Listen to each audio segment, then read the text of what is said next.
Pemerhati di bidang pertahanan, kami menuntut agar proses pembahasan revisi Undang-Undang TNI dihentikan karena tidak sesuai dengan proses legislasi. Ini dia, Bapak Ibu yang terhormat. Pasca aksi protes rapat tertutup RUU TNI Komisi 1 DPR RI yang digelar di Hotel Fairmont, Jakarta, Koordinator Kontras Dimas Bagus Arya Saputra menjelaskan bahwa ada upaya teror 3 orang tak dikenal yang menyambangi kantor Kontras. Ia juga menyebut adanya teror melalui telepon yang diduga terafiliasi dengan Detasemen Intel Angkatan Darat. Intimidasi karena selain kemudian ada 3 orang yang datang ke kantor Kontras, salah satu staf kami itu mendapatkan 3 panggilan dari nomor tidak dikenal gitu ya, yang setelah kami cek ternyata terafiliasi ke Din Intelkam gitu atau Detasemen Intel yang berasal dari Angkatan Darat gitu. Jadi kami melihat ada semacam upaya sistematis gitu karena kami berasumsi gitu ya, dalam beberapa waktu terakhir mulai dari Februari sampai Maret gitu ya, kami cukup gencar bersama dengan Koalisi Masyarakat Sipil melakukan advokasi terkait dengan pembahasan atau proses untuk menunda pembahasan rancangan Undang-Undang TNI gitu ya. Sementara anggota Komisi 1 DPR RI fraksi Partai Amanat Nasional Farah Putri Nahlia bilang akan menjamin jika revisi Undang-Undang TNI yang tengah dibahas DPR tidak akan mengkhianati reformasi. Kata Farah, tidak ada satupun pasal yang berpotensi mengembalikan dui fungsi ABRI seperti zaman Orde Baru. RUU TNI ini sangat terbuka dengan masukan-masukan dari masyarakat sipil, dan saya menegaskan, saya jamin yang diresahkan oleh masyarakat seperti kembalinya dui fungsi TNI itu sudah tidak ada lagi. Jadi dalam pasal ini kita sama sekali tidak mengembalikan dui fungsi TNI, dan kemudian juga pasal-pasal lainnya yang katanya kontroversi itu tidak ada sama sekali, saya jamin, dan teman-teman bisa buktikan nanti. Sama sekali tidak. TNI aktif tidak dapat menjabat di KL. Itu bisa saya pastikan. Sebelumnya, Komisi 1 DPR RI menggelar rapat panca tertutup tentang revisi Undang-Undang TNI bersama pemerintah sejak Jumat hingga Sabtu malam di salah satu hotel bintang 5 di Jakarta. Perhimpunan Bantuan Hukum dan HAM Indonesia atau PBHI menolak revisi Undang-Undang Tentara Nasional Indonesia. PBHI bilang perubahan itu tidak beralasan serta tidak ada urgensinya. Selain itu juga, pelibatan TNI dalam jabatan sipil justru bisa menimbulkan berbagai masalah. Perlu untuk menolak revisi Undang-Undang TNI kali ini. Kenapa? Karena publik tidak melihat adanya esensi apalagi urgensi bagi perluasan atau penambahan kewenangan TNI. Keterlibatan TNI di ruang-ruang sipil selama ini justru menimbulkan kasus-kasus besar. Kasus korupsi, kemudian terlibat di dalam peredaran narkoba, kemudian penjualan senjata di Papua, dan ini tidak pernah terselesaikan sampai hingga saat ini. Dan inilah yang kita katakan bahwa tidak pernah terjadi evaluasi saat ini, sehingga penambahan kewenangannya tidak berdasar dan harus ditolak gitu. Pembahasan revisi Undang-Undang TNI kini masih bergulir. Ada beberapa poin yang dibahas untuk direvisi, di antaranya perpanjangan usia pensiun anggota TNI hingga 60 tahun dan perluasan jabatan sipil bagi prajurit TNI yang semula 10 kementerian lembaga menjadi ke-16 kementerian lembaga. Tim Liputan, Kompas TV. Pembahasan revisi Undang-Undang TNI masih menuai polemik. Sebagian masyarakat menilai revisi ini sebagai langkah mundur reformasi. Namun Komisi 1 DPR bilang tidak perlu khawatir terhadap substansi revisi Undang-Undang TNI yang tengah dibahas. Meski demikian, Koalisi Masyarakat Sipil dari Kontras bilang adanya teror dan ancaman pasca menggeruduk rapat revisi Undang-Undang TNI antara DPR dan pemerintah di sebuah hotel di Jakarta. Lalu, jika publik tidak perlu khawatir, mengapa ada intimidasi? Dan apakah pembahasan revisi Undang-Undang TNI harus dilakukan tertutup di akhir pekan dan di hotel? Apa urgensinya? Kita akan bahas bersama sejumlah narasumber. Ada yang hadir di studio, Pak Usman Hamid, Direktur Eksekutif Amnesty International Indonesia. Selamat pagi, Pak. Selamat pagi. Kemudian melalui sambungan daring juga ada anggota Kompolnas Yusuf Warsim dan juga Ketua Departemen Hukum Tata Negara UGM, Zainal Arifin Mokhtar. Selamat pagi, Bapak-Bapak. Selamat pagi. Selamat pagi, Mas. Dan saudara, kami sudah berusaha menghubungi perwakilan Komisi 1 DPR untuk ikut bergabung dalam dialog pagi hari ini, namun hingga kini kami belum mendapatkan respon. Kami akan ke Pak Usman dulu. Pak Usman, bagaimana kemudian kemarin teman-teman Kontras ceritanya didatangi orang, diintimidasi, dan bagaimana respon dari Koalisi Masyarakat Sipil untuk reformasi sektor keamanan? Ya, pertama untuk kronologinya ya, itu sekitar tengah malam jam 00 sekian, 00.15 itu, dan sebelumnya juga beberapa menit sebelumnya, sebelum tengah malam, itu ada serantetan telepon yang masuk ke nomor telepon Bung Andri Yunus dari Kontras. Dan nomor telepon itu tidak ada kejelasan maksud dan tujuannya. Setelah dilacak, ada clue-clue yang menunjukkan ia terafiliasi ke dalam Kodam Jaya di Jakarta, yaitu Detasemen Intelijen. Nah, beberapa deteksi kami juga melihat namanya misalnya mungkin Topan Timur gitu. Jadi itu yang pertama. Yang kedua itu sekitar pukul 2 dini hari, Minggu, itu ada beberapa orang, tepatnya 3 orang, mencoba masuk ke kantor Kontras, mengatasnamakan media massa. Tidak pernah di dalam pengalaman kami ada media massa ingin mewawancarai atau mendatangi kantor jam 2 malam. Ya. Apalagi di tengah komunikasi yang sudah sangat canggih, seharusnya membuat janji terlebih dahulu lewat WhatsApp atau lewat, kecuali ada peristiwa yang mendesak di kantor Kontras, malam itu tidak ada apa-apa gitu. Jadi itu membuat ketakutan, menimbulkan kecemasan. Nah, kalau menimbulkan kecemasan, ketakutan kalau ke rumah Anda misalnya datangi jam 2 malam tanpa ada janji, orang-orang yang tidak jelas dengan mengatasnamakan sesuatu yang tidak jelas, itu adalah intimidasi. Oke. Pukul 4 juga demikian halnya. Pukul 6 pagi, 7 pagi, itu juga muncul lagi beberapa orang yang ada di depan kantor Kontras. Pada saat yang bersamaan, di depan Fairmont Hotel, di sekitar Hotel Fairmont, tempat di mana proses pembahasan panja itu berlangsung, ada sejumlah kendaraan yang kami lihat terafiliasi dengan Komando Operasi Khusus TNI, Koopsus. Nah, ini pengerahan yang sebenarnya tidak tepat, karena Koopsus itu adalah satuan elit yang di tahun 2019 dibuat oleh peraturan presiden dan keputusan Panglima TNI untuk mengatasi mendeteksi ancaman-ancaman besar. Misalnya ancaman terhadap kedaulatan negara, ancaman terhadap keselamatan segenap bangsa, atau ancaman terhadap integritas teritorial negara gitu. Nah, ini adalah satuan elit yang terdiri dari Tentara Angkatan Darat, Tentara Angkatan Laut, dan Tentara Angkatan Udara. Jadi 3 matra. Dianggap ancaman dong Pak ini berarti Kontras ini dan juga koalisi masyarakat. Protes-protes, katakanlah protes masyarakat sipil ingin tetap meminta DPR agar menghentikan pembahasan di Hotel Fairmont dihadapi dengan militer gitu. Apalagi dengan Komando Operasi Khusus. Saya kira ini berlebihan gitu. Jadi wajar kalau rekan-rekan koalisi masyarakat sipil meletakkan itu sebagai tindakan-tindakan intimidatif. Gitu. Oke, diintimidasi di telepon, kemudian didatangi, kemudian dijaga juga di Fairmont dengan Komando Operasi Khusus. Kemudian ada juga laporan dari Satpam Dilaporkan Hotel. secara pidana. Gitu. Itu bagaimana dari koalisi masyarakat sipil Tadi malam kita bahas, hampir seluruh organisasi yang ada di dalam masyarakat sipil kita membahas dan kita menyiapkan strategi pembelaan, termasuk juga mendesak pihak kepolisian untuk menghentikan cara-cara seperti ini. Ini jelas sekali usaha untuk membungkam kritik atau suara-suara kritik publik gitu ya. Dan setidak-tidaknya kami ingin tetap fokus pada substansi penolakan RUU TNI, terutama pasal-pasal yang memang bermasalah. Jadi kami juga tidak ingin kemudian perhatiannya beralih dari masalah RUU TNI ke masalah pelaporan pidana di kepolisian. Kami mengerti yang memberikan laporan itu adalah karyawan keamanan dari Fairmont. Mungkin disuruh, mungkin saya tidak tahu ya. Tetapi saya kira ini adalah bagian dari cara-cara lama untuk meredam suara-suara kritis masyarakat terhadap sebuah kebijakan itu.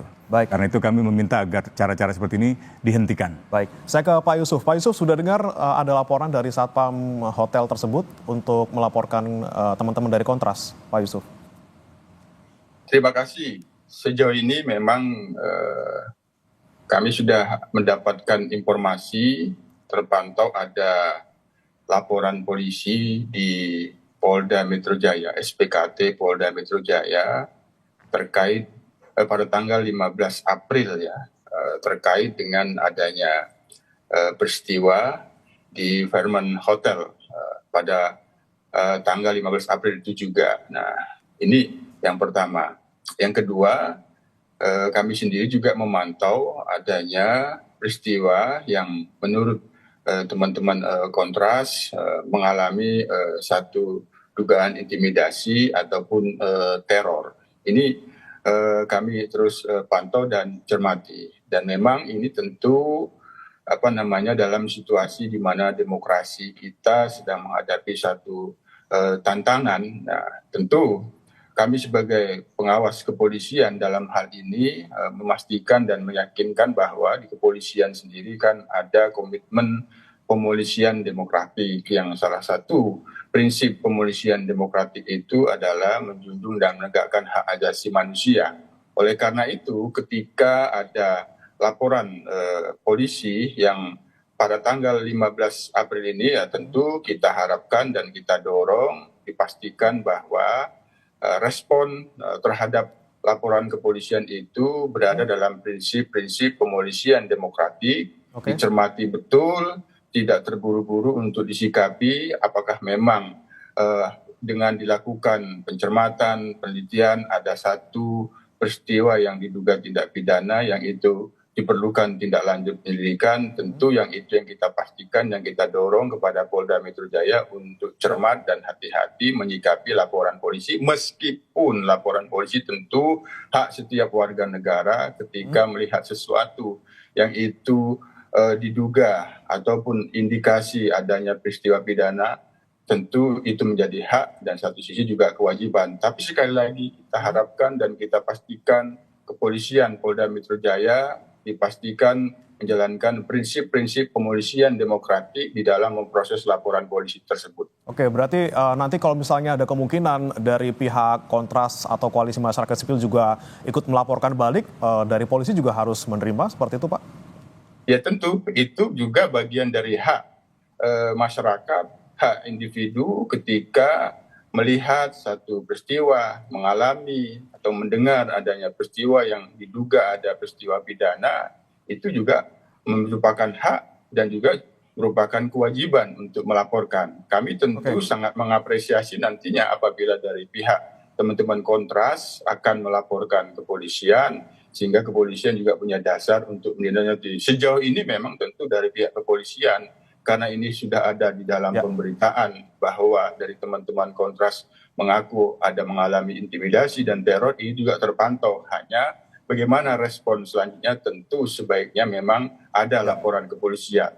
Baik, baik. Saya ke Mas Uceng. Mas Uceng, terkait dengan laporan dari teman-teman Satpam di hotel pada tanggal 15 Maret 2025 ini, kemudian kalau Anda melihat dari peristiwa yang kemarin ada interupsi di hotel tersebut oleh teman-teman Kontras, apakah memang bisa tanda kutip dikatakan ada pelanggaran di sana? Pasal-pasal yang kemudian dilaporkan tadi ada pasal 172, 503, 335, bahkan 217. Bagaimana Mas Uceng?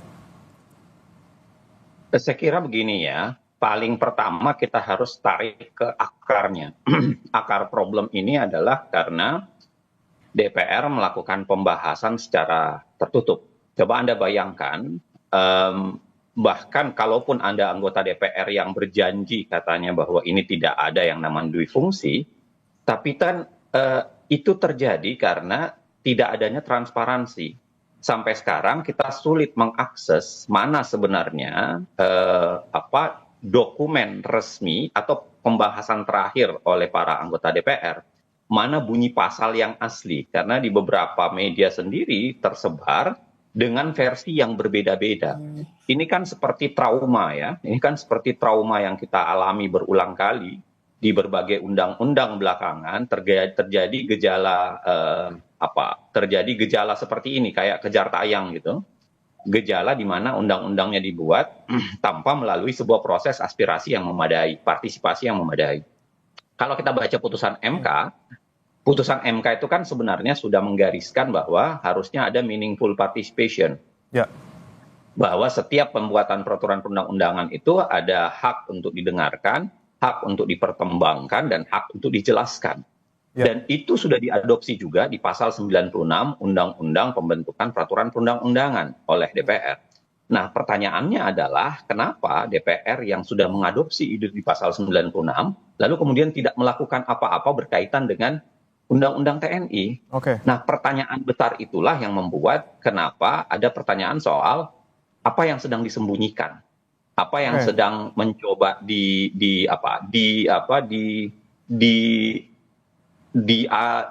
dirusak di dalam proses yang tertutup itu. Baik. Nah, artinya begini, apa yang dilakukan oleh teman-teman masyarakat sipil itu adalah bukan baranya, tapi adalah semacam konsekuensi dari ketertutupan. Dan kalau kita lihat apa yang dilakukan teman-teman masyarakat sipil, sebenarnya adalah proses menyatakan haknya soal aspirasi dan partisipasi itu. Dia menyampaikan bahwa tolong ditutup pembahasan ini yang tidak partisipatif, lalu kemudian buka partisipasi. Supaya kemudian partisipasi terbuka, aspirasi terbuka, serta transparansi soal apa yang sedang dibincangkan, apa yang sedang dilakukan, dan apa yang sedang akan dibuat, itu kemudian bisa diketahui oleh publik. Baik. Saya ke Pak Yusuf. Pak Yusuf, tadi kami koreksi kembali Pak, berarti untuk laporan ini tanggal 15 Maret ya Pak ya, bukan tanggal 15 April karena kita masih belum masuk bulan April. Pak Yusuf, tapi kalau kita bahas kembali tadi soal laporan, kalau misalnya memang ada yang merasa itu adalah intimidatif, misalnya teman-teman Kontras datang ke hotel untuk mengganggu rapat, kenapa bukan teman-teman dari Panja yang melaporkan teman-teman Kontras? Kenapa harus satpam dari hotel tersebut, Pak Yusuf? Iya, tadi dikoreksi 15 Maret ya laporannya yang kita dapatkan informasi. Nah, ya tentu ini kan kaitannya dengan hak ya. Ya kita tidak bisa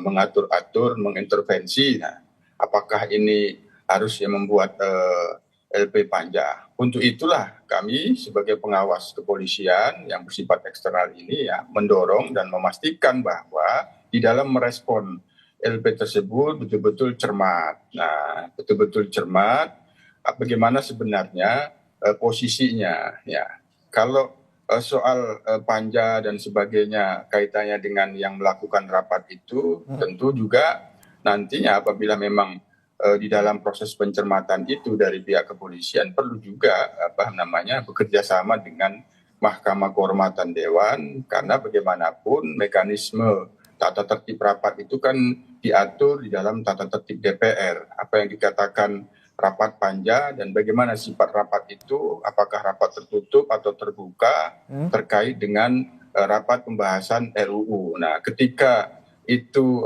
rapat memang harusnya terbuka, tentu setiap orang bisa mengakses ketika itu terbuka. Nah, ini kan tentu terkait dengan rapat, tapi tentu pihak kepolisian dalam hal ini ketika ada laporan polisi yang disampaikan dari pihak Satpam Fairmont Hotel, yaitu tentu perlu dicermati di dalam merespon agar tidak terkesan terburu-buru, tidak terkesan nanti ada keinginan untuk melakukan kriminalisasi. Sekali lagi apa yang saya maksud tadi ini adalah dalam situasi demokrasi menghadapi tantangan. Oleh karena itu, komitmen pemolisian demokratik yang ada di kepolisian itu benar-benar dijalankan, yang salah satunya adalah menjunjung dan menghormati hak asasi.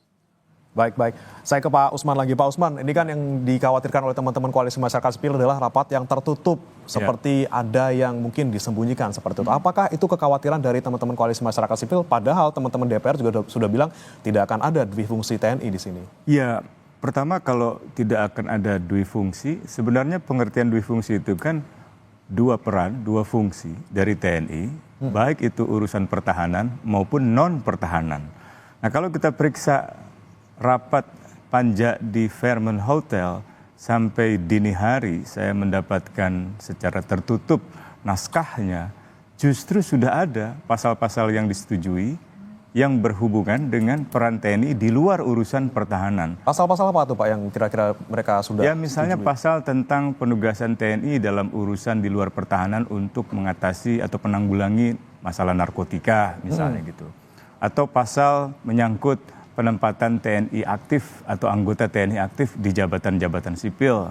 Bahkan juga jabatan sipil yang sebenarnya sangat limitatif di dalam pasal 47 ayat 2 Undang-Undang TNI, sekarang mau diperluas. Tidak lagi 10 kantor, melainkan sampai 15 kantor.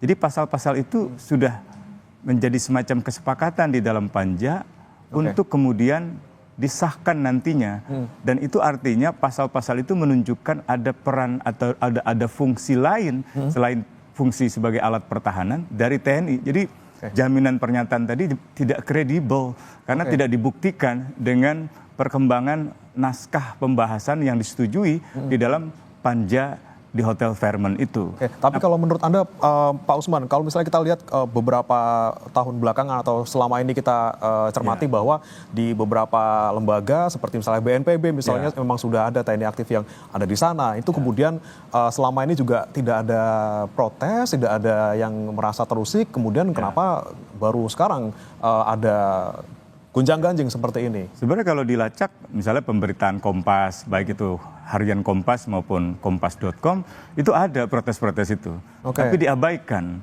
Diabaikan dengan argumen bahwa itu sudah ada peraturan presidennya. Seperti dalam kasus Mayor Teddy misalnya. Itu kan posisinya, posisi jabatan politis sekretaris kabinet. Tiba-tiba dikeluarkan peraturan presiden untuk menempatkan Teddy yang tidak mengundurkan diri seolah-olah bukan lagi di jabatan politis seperti sekretaris kabinet, melainkan di bawah sekretariat militer. Nah itu sebenarnya keputusan yang keliru dan menyalahi undang-undang yang lebih tinggi gitu. Ada azas lex superiori derogat legi inferiori. Itu undang-undang yang lebih tinggi mengesampingkan undang-undang atau hukum yang lebih rendah. Peraturan presiden itu dikesampingkan, tidak bisa dipakai.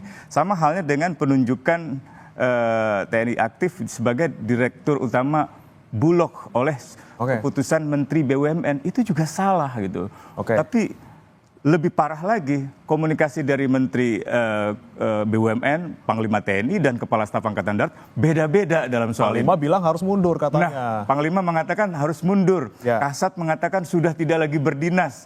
Sekarang menjadi staf khusus Panglima TNI. Ini yang benar yang mana? Gitu. Jadi komunikasi istana ini kalau mengutip Mas Budiman Danurrejo, mantan Pimret Kompas, komunikasinya sangat buruk.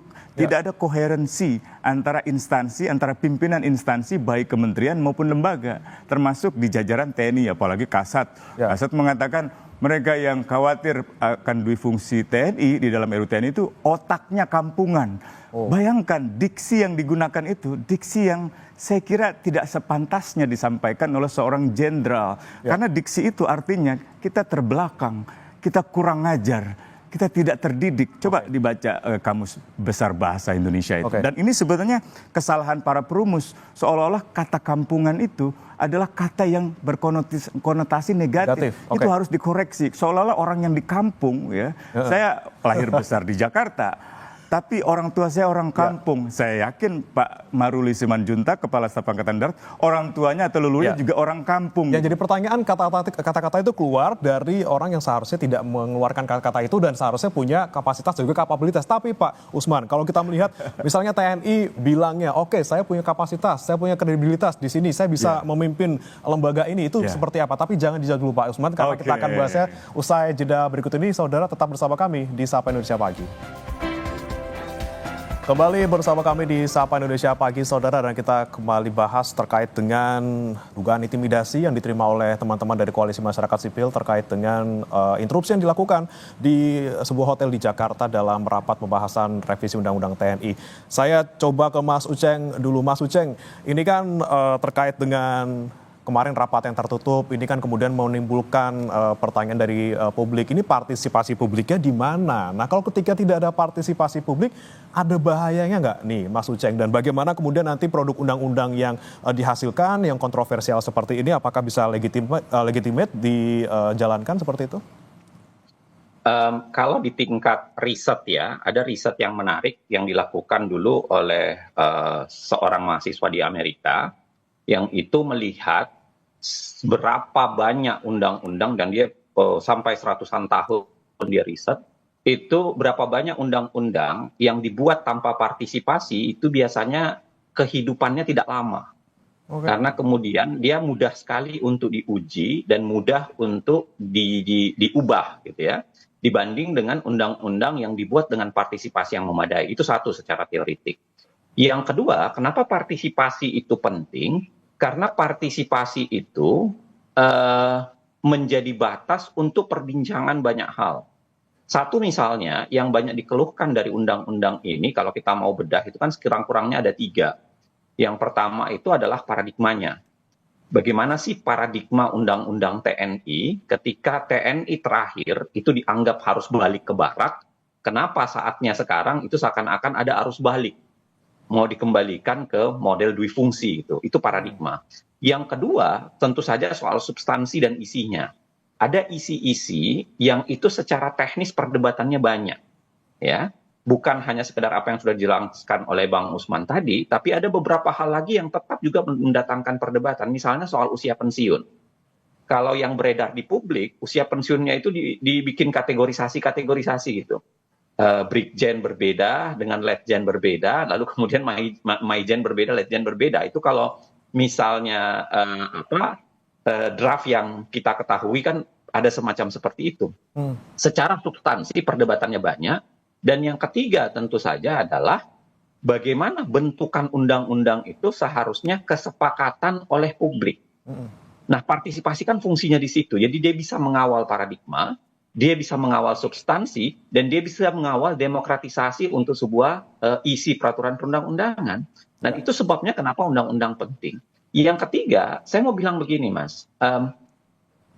Ada semacam pemaksaan ya, kalau kita baca misalnya naskah akademik dari RUU TNI yang beredar, ya, yang mohon maaf itu hanya beberapa halaman, tidak seakan-akan dipaksakan ya, itu kayak semacam ada lompatan-lompatan berpikir gitu. Dia mengatakan karena TNI punya orang yang berkapasitas, maka sayang untuk tidak digunakan dalam jabatan-jabatan publik gitu. Kan pertanyaan itu bisa dibalik. Orang sipil juga banyak yang berkapasitas. Kenapa kemudian harus diambil dari militer? Belum lagi misalnya kesimpulan yang mengatakan karena TNI makin dipercaya publik, maka kemudian TNI bisa masuk ke jabatan-jabatan itu. Jangan lupa misalnya kalau kita pakai risetnya Mas Burhanuddin Muhtadi yang mengatakan bahwa salah satu yang menggeret tinggi tingkat kepercayaan pada TNI dibanding pada Polri beberapa saat yang lalu, itu karena TNI kembali ke barat.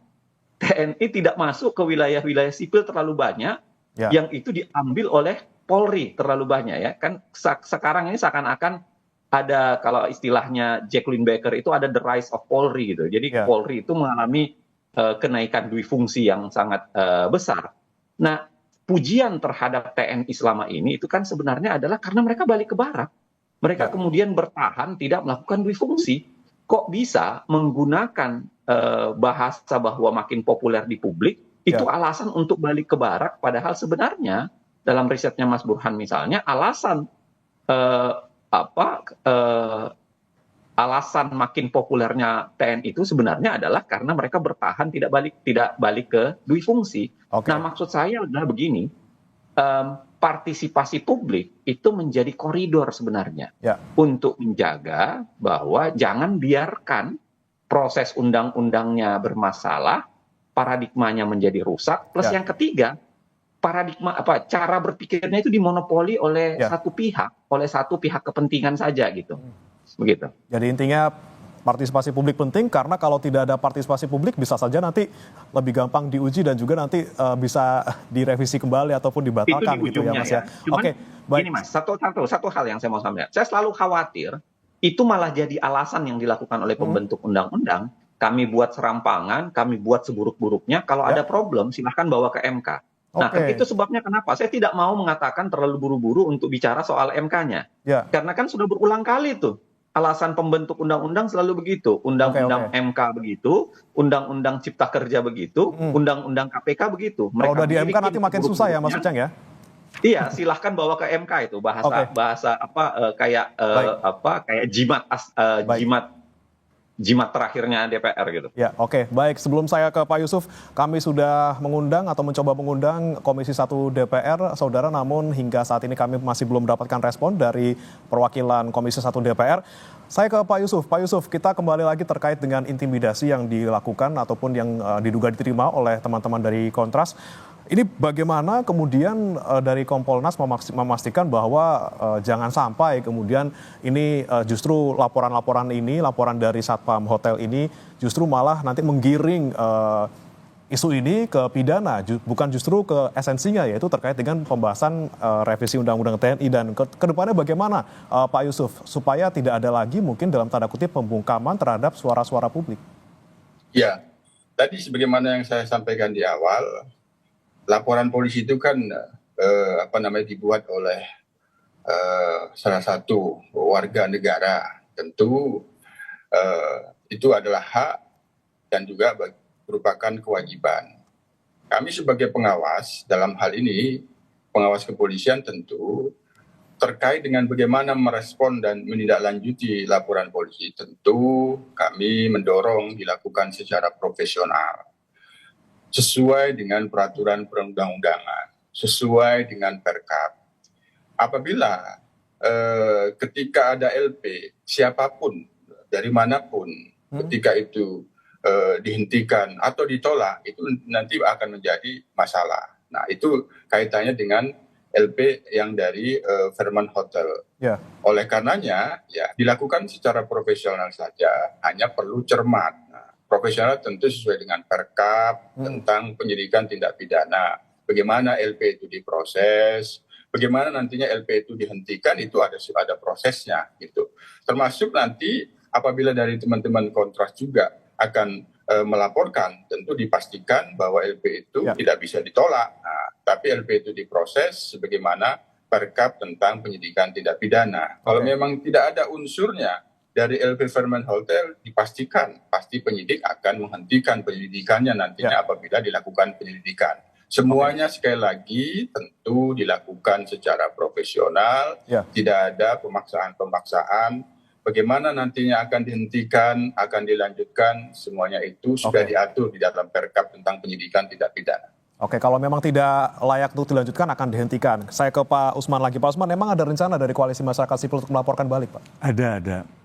Ya, termasuk misalnya perlakuan dari beberapa orang yang ada di dalam pengamanan Panja melakukan pengusiran terhadap Bung Andri dan Bung Javier, dan juga pengusiran itu sampai berakibat terjatuhnya mereka, didorong gitu secara paksa. Gitu.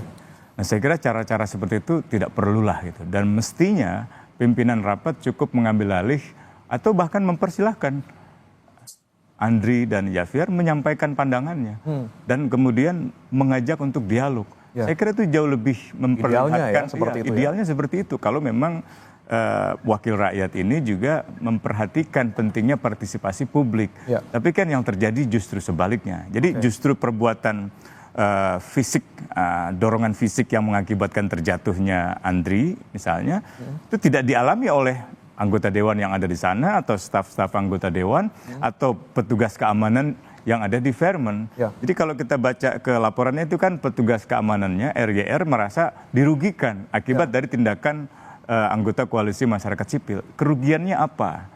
Jangan-jangan kerugiannya ditegur, dimarahi oleh misalnya atasannya. Atasannya ditegur oleh misalnya pihak Panja yang katakanlah melakukan reservasi terhadap pertemuan itu. Itu jangan-jangan seperti itu gitu kan.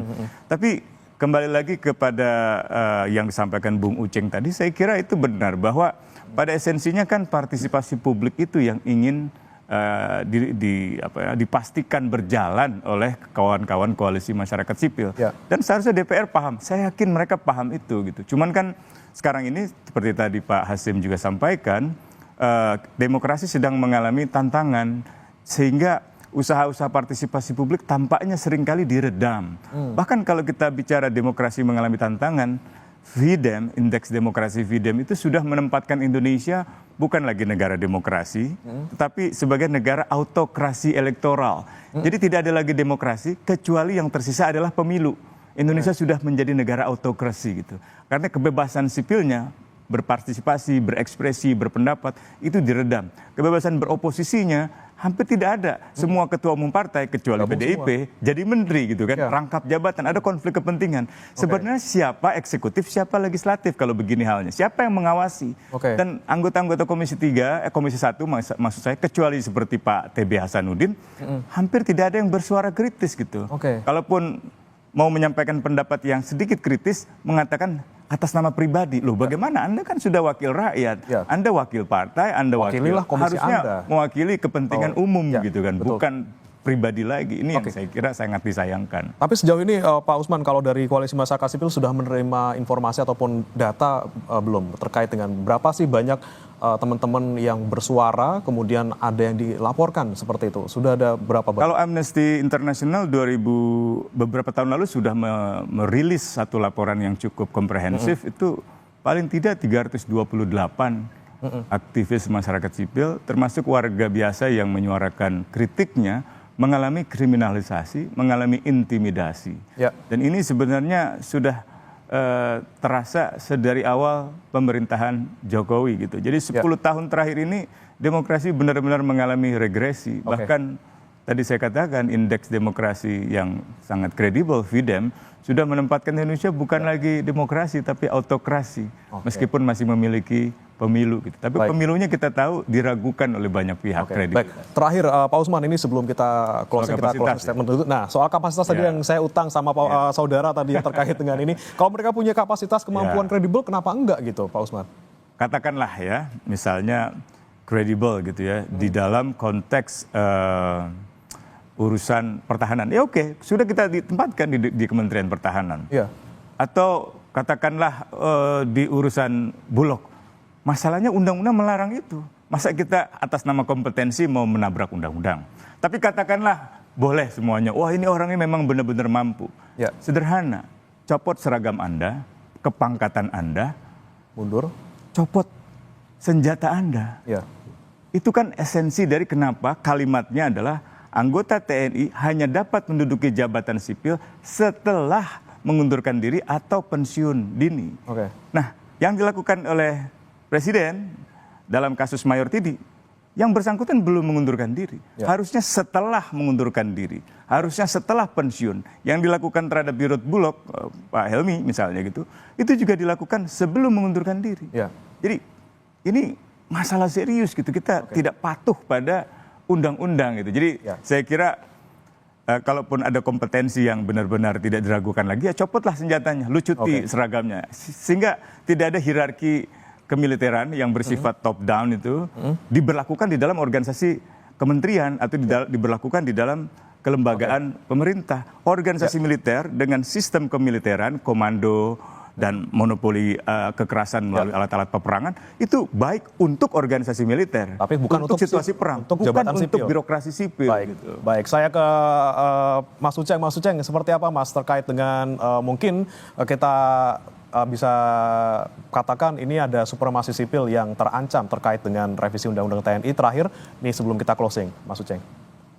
Iya, saya kira yang pertama harus diingat kembali oleh DPR, bahkan oleh kita semua, pasal 96 Undang-Undang tahun 2002, perbaikan terakhir pembentukan peraturan perundang-undangan. Di situ jelas dikatakan bahwa yang namanya partisipasi itu ada di setiap tahapan pembentukan peraturan perundang-undangan. Pembentukan peraturan perundang-undangan itu kan ada 5 tahap. Mulai dari pengajuan, lalu kemudian pembahasan, pengesahan, pengundangan, dan persetujuan dan pengesahan. Sekarang ini kan soal pembahasan nih. Jadi harusnya dibuka ruang publik itu. Ya, jangan ditutup dengan alasan bahwa ini pertemuan tertutup, apalagi dibawa ke hotel mewah yang kelihatannya itu bertentangan diametral dengan bahasa efisiensi yang sedang digembar-gemborkan saat ini. Satu. Yang kedua adalah harus diingat bahwa bahaya masyarakat sipil ya ketika diintervensi oleh militer itu adalah karena mereka bersenjata. Mereka punya paradigma yang berbeda. Dan itu yang dilakukan dan itu yang kita alami di zaman Orde Baru sehingga melahirkan proses reformasi yang salah satu tuntutannya itu adalah mengakhiri itu. Nah, sekarang kalaupun mau dibalik seperti sekarang, harusnya menurut saya sekurang-kurangnya publik terlibat. Kalau memang mau dibalik ya, kalau memang ada kesadaran baru dari seluruh bangsa ini mengatakan, oh iya kita hidupkan kembali dui fungsi silahkan, harusnya itu adalah hasil kesepakatan seluruh rakyat Indonesia, bukan berdasarkan salah satu pandangan saja gitu. Dan yang ketiga yang tidak kalah pentingnya menurut saya, paradigma soal militer dan sipil itu bukan cuma khas Indonesia, itu terjadi di banyak negara dan terjadi perdebatan-perdebatan seperti ini banyak di berbagai berbagai negara dan berbagai kesempatan. Maksud saya adalah kita sudah belajar banyak dan itu sebabnya kenapa kita memisahkannya secara strict. Oke. Jangan sampai kemudian kita melakukan pengulangan sejarah yang tidak penting. Baik, baik. Kami tangkap poinnya, Mas Uceng. Baik. Sekurang-kurangnya ada partisipasi publik di sana. Terakhir, Pak Yusuf, singkat saja, apa yang bisa dipastikan oleh Kompolnas agar nanti polisi juga bisa menjalankan tugasnya dengan baik dalam laporan ini, dan bagaimana ke depannya agar hal seperti ini mungkin tidak terulang lagi, jangan sampai publik dibungkam suaranya? Ya, kami tentu sebagai pengawas kepolisian akan menjalankan tugas memantau dan mengawasi proses penanganan laporan kepolisian yang sudah ada dari pihak Satpam Fairmont Hotel. Ini dilakukan secara profesional, dicermati betul apakah memang ada unsur peristiwa pidana atau tidak. Tentu semuanya itu dilakukan sesuai dengan SOP. Apabila memang tidak ada, ya tentu dihentikan saja. Kami akan awasi itu nanti. Baik, terima kasih Pak Yusuf Warsim, anggota Kompolnas, Mas Uceng, Ketua Departemen Hukum Tata Negara UGM, dan terakhir juga ada Pak Usman. Terima kasih. Dari Direktur Eksekutif Amnesty International Indonesia. Terima kasih telah bergabung bersama kami di Sapa Indonesia Pagi. Selamat pagi Bapak-Bapak.